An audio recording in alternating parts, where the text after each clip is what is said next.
If I say I love you, Lord, that means that I'm doing things to demonstrate that I'm surviving on the road with a teenage child driving me here this morning.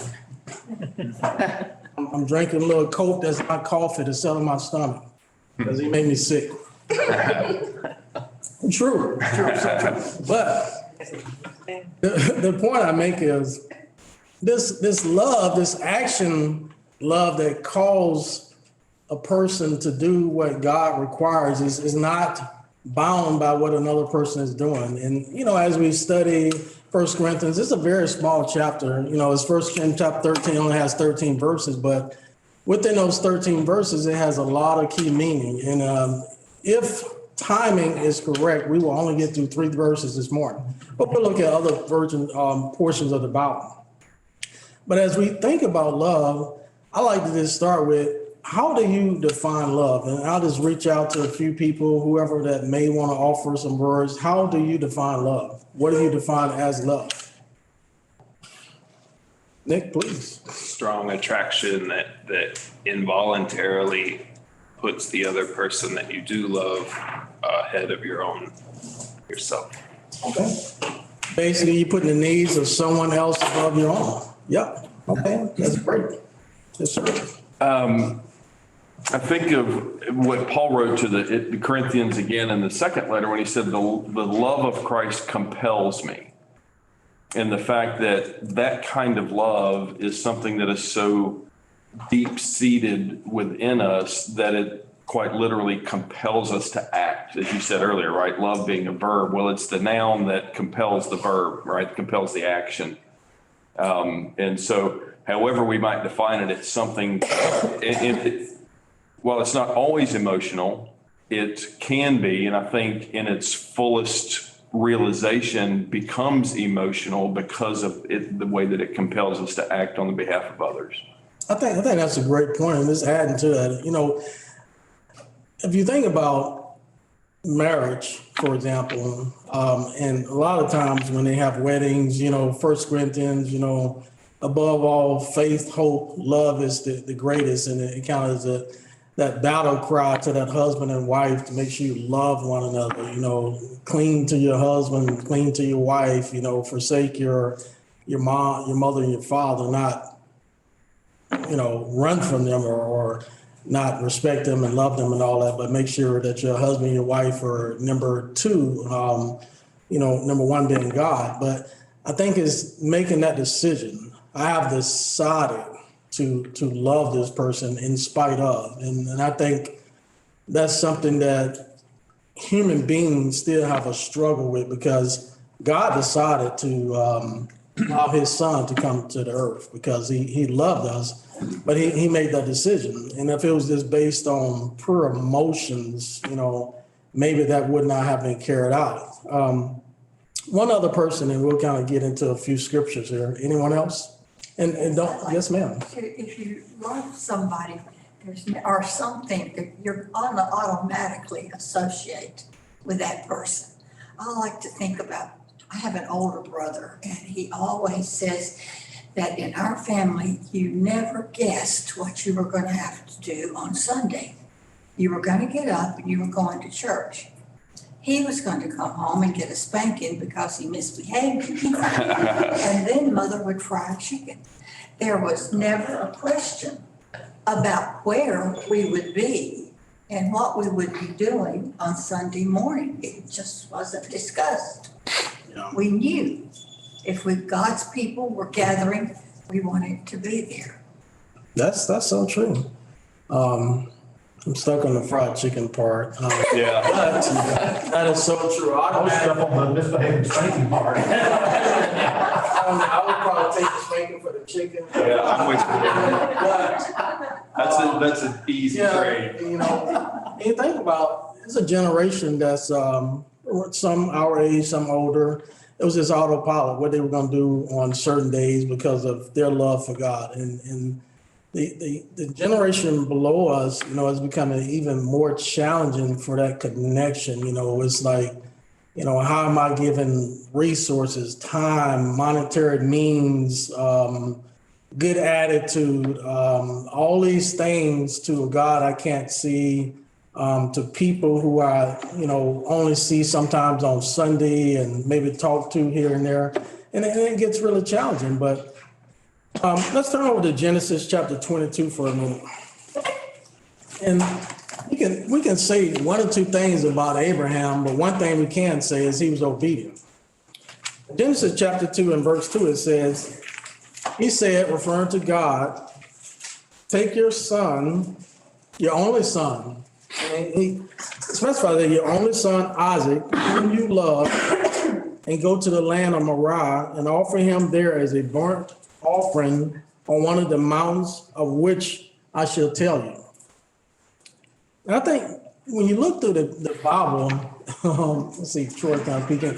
You look through the Bible, we can find many examples of things that Christians have done to show their love for God. You think about Moses and all his sacrifice. You think about Joseph and all the things he went through. You think about Stephen becoming a martyr, even preaching the word as he was being stoned. You can think about, Peter, the things that he went through, and Paul, denouncing his, all the things, all his worldly possessions and all the things he had, his Roman citizenship, not denouncing his Roman citizenship, but not allowing that to stand in his way of loving Christ and the sacrifice for Christ. But when you think about Abraham, Isaac, and Jacob, but particularly Abraham, Abraham and, Sarah struggled for many years to have a child. That Sarah had this child around 99. Don't know the exact age right now. I know she was older than most childbearing women specifically, but she was pretty old, to the point where she didn't even believe she was gonna have a child. But the point I'm making is, so this is Isaac. They had their son, and they say he was a lad, so I mean that he wasn't like a teenager or a toddler. It's kind of biblically, he was closer to the age of 20, but Abraham, had some serious time to bond with him. When your kids are, 21 and below, that's the most precious time you have with them, and it just kind of goes in a flash. But now, God is telling him, hey, go take your son and your only son and sacrifice him as a burnt offering. And you don't see Abraham, hesitate. You don't see him, talking like, some men in the Bible of trying to make excuses or trying to get out of this. He immediately, and I would say because of the love he had for God and his obedience, he immediately went forth and he proceeded to take action to sacrifice his son. But of course, we know he didn't. It was a ram in the bush. Sometimes people may say something miraculous may happen in someone's life. Tire seemed flat is not, I don't know. Someone was sick, they're not sick anymore. Cancer is there, it's not there, it's a ram in the bush. The point I'm making is a blessing came forth and, he didn't have to do that, but he was headed that way. So when you think about one of the greatest examples we can look of his love is, what Abraham was about to do for God. And that's just amazing when you think about it. So I'll say, could we do what Abraham was about to do? Could we do? I'm sorry, I got to speak louder for Troy. Troy is the point. If Troy can hear me, everyone should be able to hear me. So could we do what Abraham was about to do or what he was told to do? I thought about it one time, but then I realized the consequences would not be the same for me as they probably were for Abraham. So it might involve some legal action. My motivation was not the same as Abraham's either. So prison, like fanatical would probably be the word they may call you. But the point is, you think about your children or even your grandchildren. Could you literally sacrifice your kids? It's just. I think we all thought about that, but no, because of what Jesus done for us, we don't have to. Well, that's the overall point. We don't have to because, there's one lamb who has paid the ultimate price for all of that. Right. But, Abraham didn't have that lamb. That was before then. Right. So before then, could we do that? As much as my son raised my pressure this morning, and I didn't even take my blood pressure. My God. But the point I'm making is I still would not do that. I mean, Yep. And we all want our life to have some type of meaning. And I know for Abraham's sake, he had that faith that something would occur, and something did. He didn't have to do that. But Chip, please go ahead. Well, Cheryl just put a good thought in my ear. I'm not real sure what I would do if I actually knew that God had spoken to me. Because as the Spirit tells us, Abraham knew that if God wanted to, he could raise him from the dead. Right. So he went forward knowing that he could have his son back. That's a point that, I usually don't hear spoken to. He figured whatever happens, God told me to do this, but God's going to fix it. The other thing though is what I find in my life, the big things aren't usually much of a question. It's the little daily things I struggle with, and usually I struggle with them after I already realized I already messed up. There's a lot of things that I think it's we go through the day and do things, and since if we aren't intentional, then we sin, and I do in my world, but the big questions have already been answered. I think for me mostly. There's a scripture, and right now I don't remember what it is, but I've always taken it to heart. If you're honest in the little thing, you'll be honest in the big things. If you're dishonest in the little thing, you will be dishonest in the big things. Yeah, that's a very good point. Thank you so much. And I think we're going to talk about that just a little bit this morning. And as we get into 1 Corinthians, we'll kind of talk about a few of those things, but it's really, amazing. And we'll talk about kind of why, Corinthians is set up the way it is and why it's written and all that. So in John 3:16, which this is,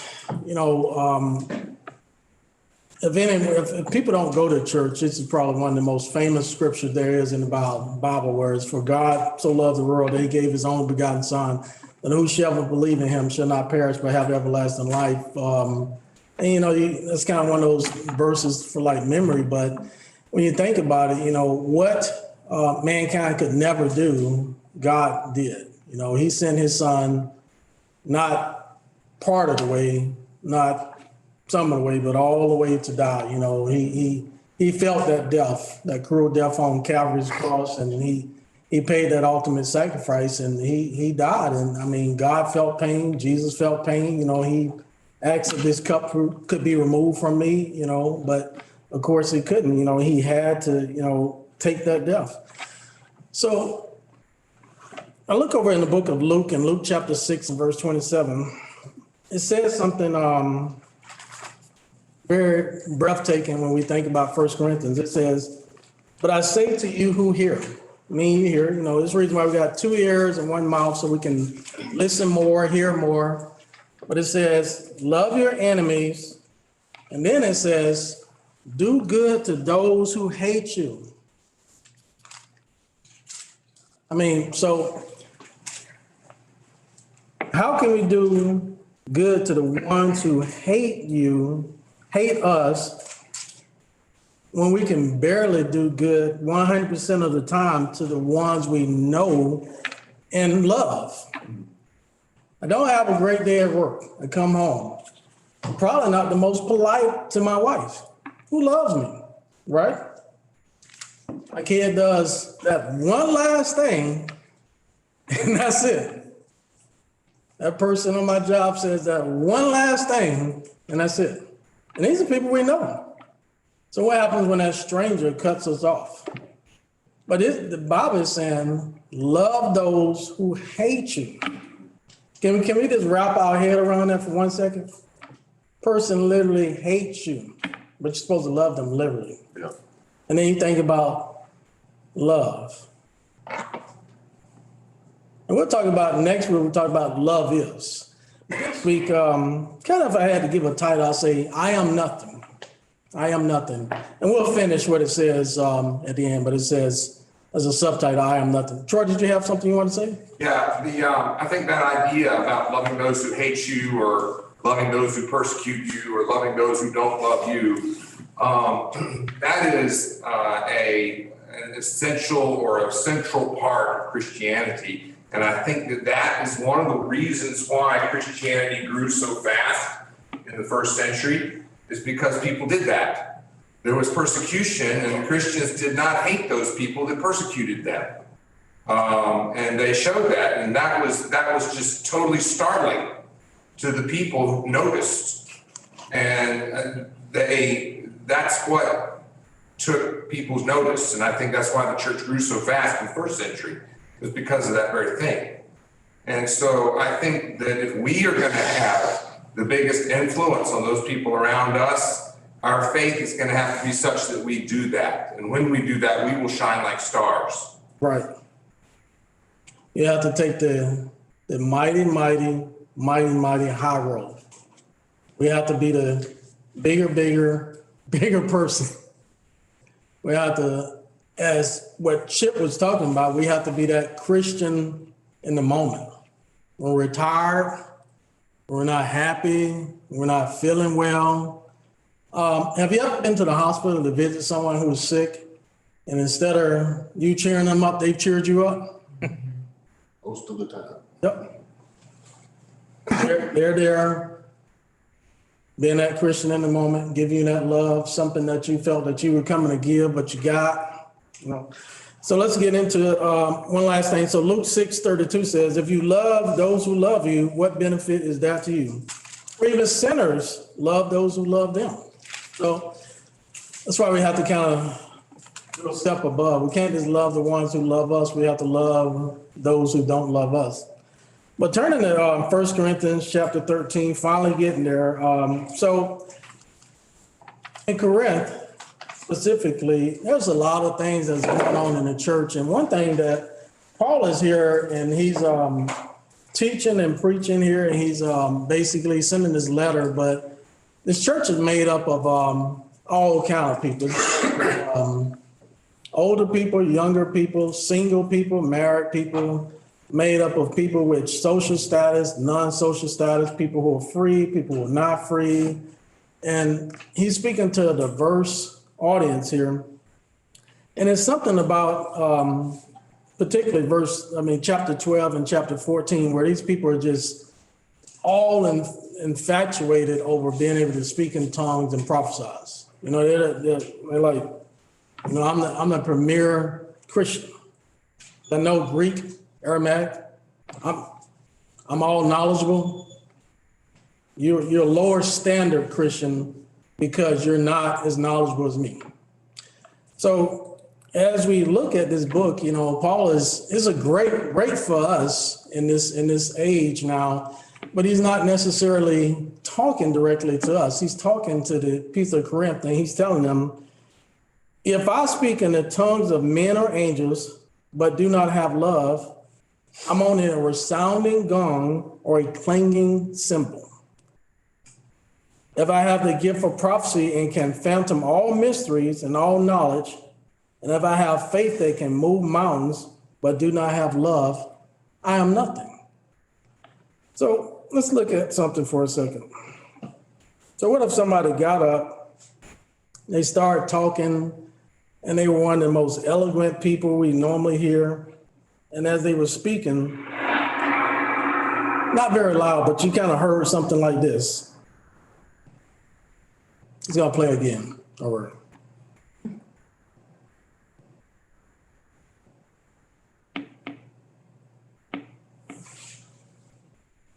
Great thing about technology. Yeah.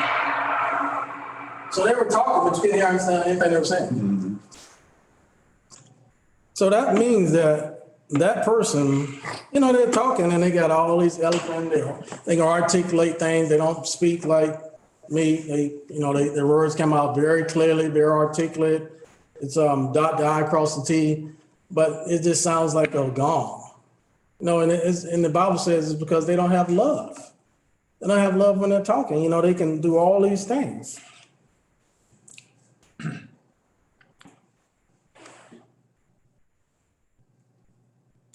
Let's turn over to Matthew chapter 17 and verse 20 for a second.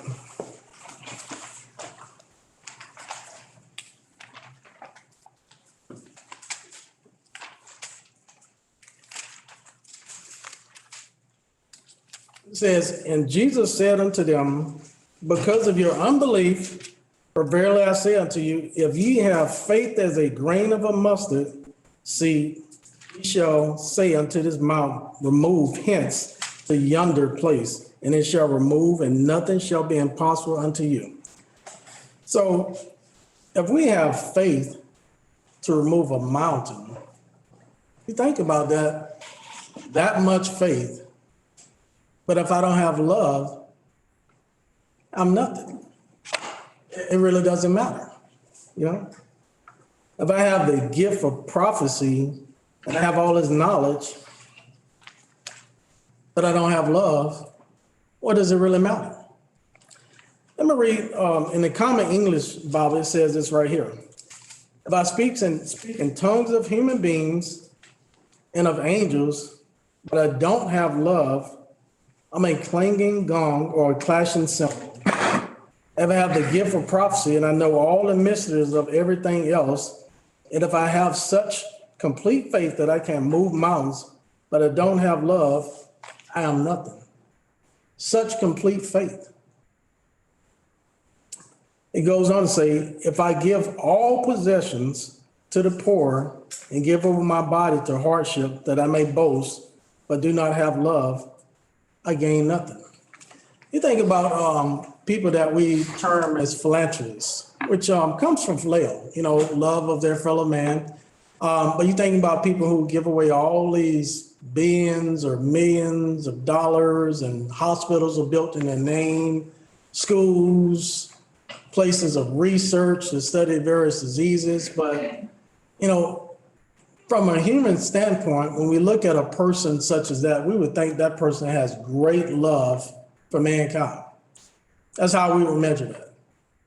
But that's not how God measured it. Go ahead. I don't remember where I heard this. It's been a long time ago, but it's a pretty simple math problem. So Paul's math is anything, like you think about everything that you're describing, everything that he wrote here, all these great and wonderful works, anything minus love equals nothing. So it really doesn't matter what we do in life, all these great works, as you're pointing out, all the great philanthropies and everything else that might go, the hospital wings built in our name. If we don't have love, it is literally, in God's eyes, it equals nothing. Do you think you have to tell people that you have love for them? Tell like individual people? Do I think you have to tell people? I don't think you have to, because I think love is demonstrated in other way, or can be demonstrated in ways other than just telling. Certainly doesn't hurt to tell people, right? But sometimes you don't ever get the opportunity to tell people. You know, it's easy to say, I love you, isn't it? For some, But yeah. some people, it's, you love differently, don't you? I don't know. Right. But I just wonder if it's not shown. Far more, it's a much better way than saying, I love you, because that's so easy. Mm-hmm. But if you show it in your behavior, then I think that really has an impact on people. And I don't think we know sometimes that we're having an impact on people. That's true. We'll never know the heart of everybody, but the actions speak louder than words. And that's the overall point. You know, there might have been some people in Corinth that had all that knowledge and they truly had love, and we won't know. But those actions behind what you're doing, that will show love. Do you have some, Mike? Yeah, I think love is going to be pretty evident when you are really feeling love for another human being. And I think in terms of youth a lot of times, because I know that our high schoolers, they have to do a certain amount of service work, part of their graduation requirements a lot of times. And you can tell the ones who are going to do some service work because they have to do service work. on the other hand, you can tell the ones that are doing service work because they genuinely care about the people. You can see within the actions, the heart that's behind it. I don't think you're going to miss if somebody's genuinely loving another human being, that they care more than just giving them the food. They want to talk to them. They want to spend time with them. They're going to come sit down with them. You're going to take those extra steps. I don't think you have to say it because you're automatically going to just do it. Here's my thoughts. Thank you. Troy, did you have something? Earlier when you read about if I have the gift of prophecy, I think perhaps maybe sometimes we look at some of the gifts that Paul mentions and think, well, that doesn't apply to me. But prophesy can be a general term. It basically just means speaking a word from God. So if we're talented at communication, and talented, it could be preaching, it could be teaching, it could be something like that. But communicating a word from God or just communicating, but if we're not doing it out of love, that's the problem. There are perhaps many preachers or many speakers that are gifted and talented. But if they aren't speaking through love, then it profiteth nothing, it says. I think the point there is like building one another up. Please go ahead, brother.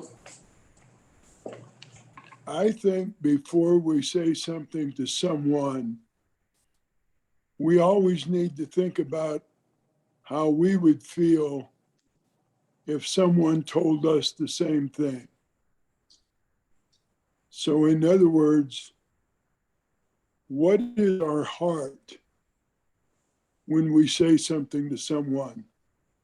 So if you say to someone, I love you, and if that person says, I love you back, how would you feel? It's a very good point. Do unto others as you have them do unto you. Paul wrote about this too to the Ephesian church when he, in a really brief statement, this really kind of tags onto what Troy was saying about speaking the truth in love. There are a lot of people who like to speak the truth, but they like to ram it down your throat. And they miss those other two words in that statement by Paul about speaking the truth in love. And to Tom's point, we can say the same thing two different ways and it communicates two different messages, right? And they're exactly the same words. It's the method, right? It's the heart from which we speak those things that really dictate the meeting. Yeah, I think if we really took our time at thinking about things, how James says, be slow to speak, swift to listen, and slow to wrath. We actually thought about the words that we said to people and how that would impact them.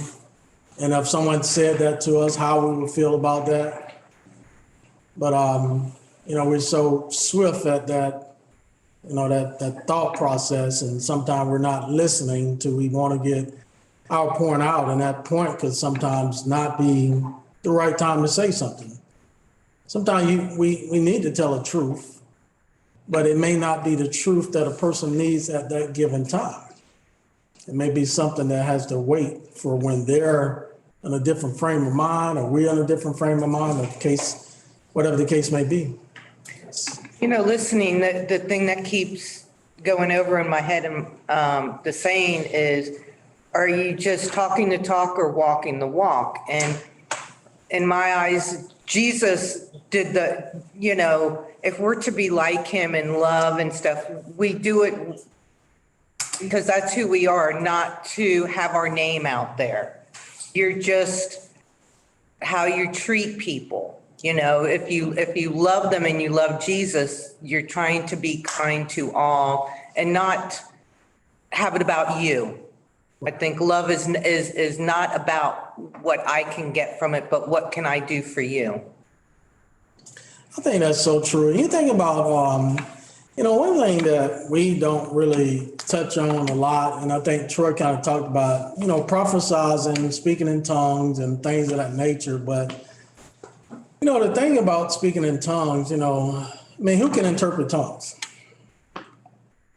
Someone who's led by the Spirit. Yeah. So if Nick jumps out and starts speaking in tongues, I mean, he's loving God and all that, but we may not be able to understand anything he's saying. So is he building us up or helping us?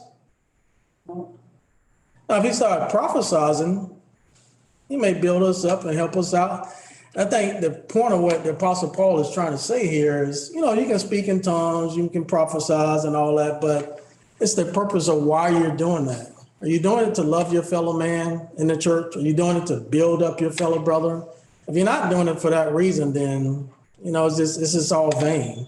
It's like saying that, the law of thermodynamics. I'm sure we all know what the law of thermodynamics is. Means that matter can't create itself, which proves that God is God, meaning that the chair that you're sitting in has a creator. It didn't create itself, the law of thermodynamics, which, I sit and say that. But what if a person's just talking and they just want to be, I'm this, I'm that, but they're not doing it to edify God, edify their fellow man. That's the overall point of what Paul is telling the church here. Slow down and love one another. It's nice that you have this gift. It's nice that you have that gift. It's great that you have faith, or great that you don't have faith. But the point is, if you don't have love in the midst of any of this, then what does it matter? Let's turn over to, look at something from the young rich ruler.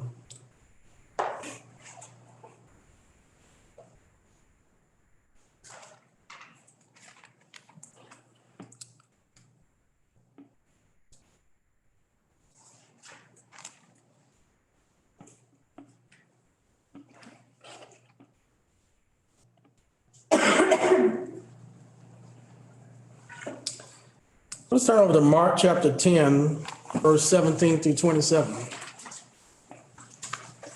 A very good example of someone that's kind of giving away all that they have.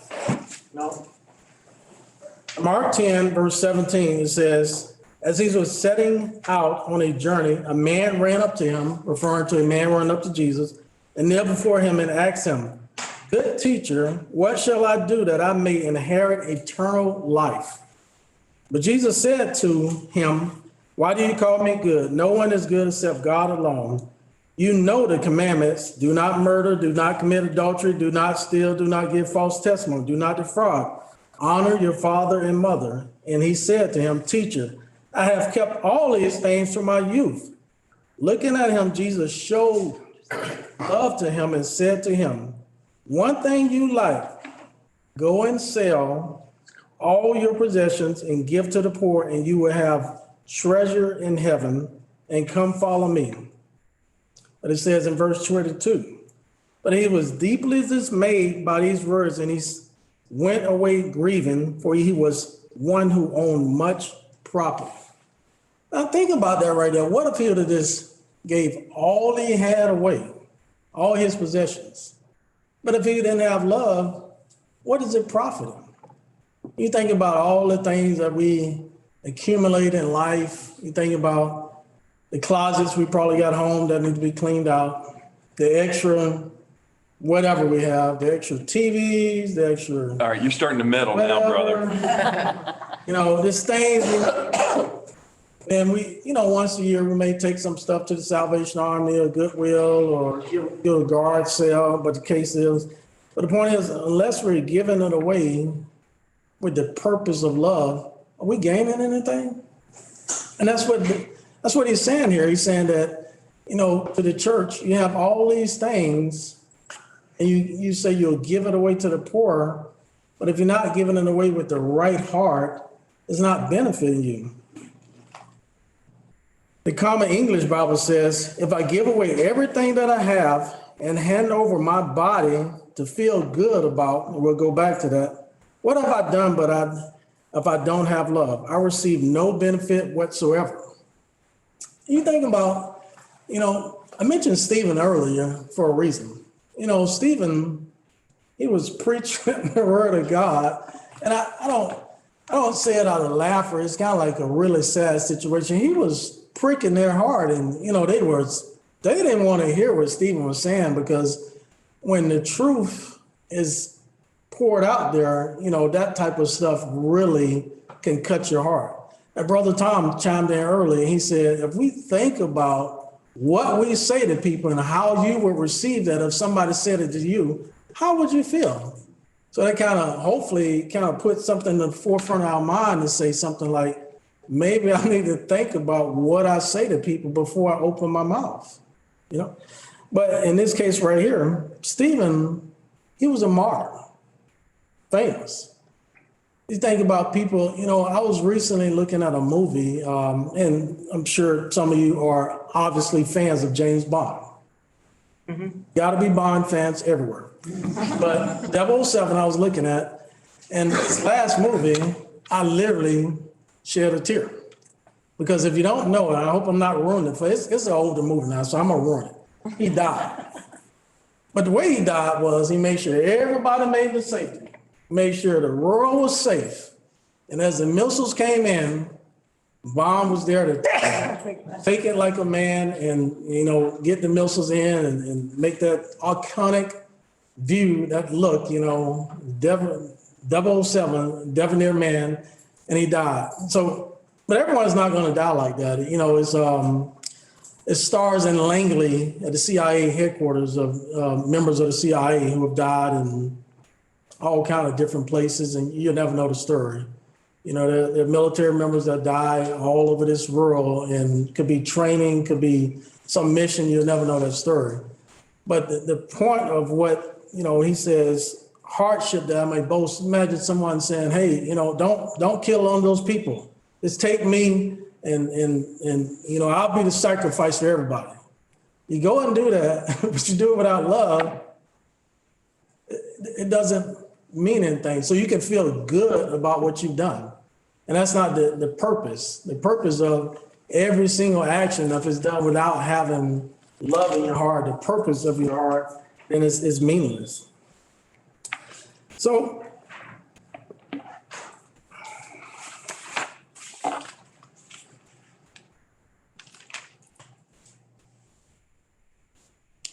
let me read this right here.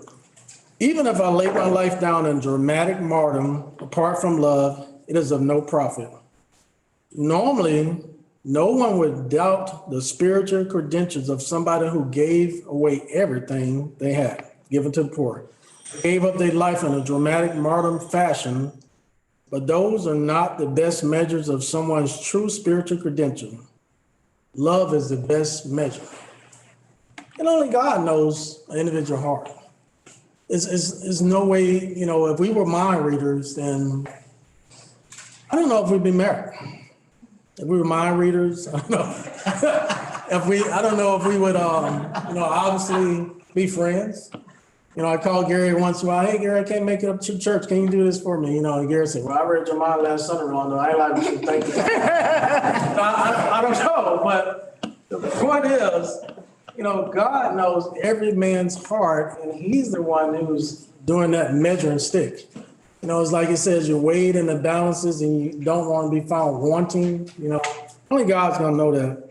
So it says, I am nothing without love. So we have a couple minutes left, but what we're going to talk about over the next couple of weeks is, next week we're going to kind of talk about what love is. You know, it talks about all these things, you know. And as we go into that, there's no excuses. You know, it's not like, you know, I can say, well, I wasn't patient because my foot hurt that day. I was a little rude that day because, you know, I had some acid reflux. My wife didn't cook my favorite whatever, so I wasn't kind. You know, it says what love is.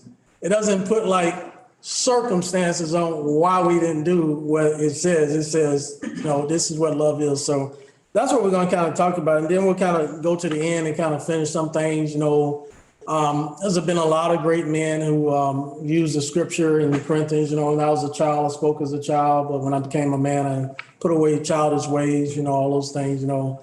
It was interesting to see that Roosevelt, you know, the last president in our country, served 3 terms. He actually had his hand on the Bible when he did his inauguration. And guess 1933. I was.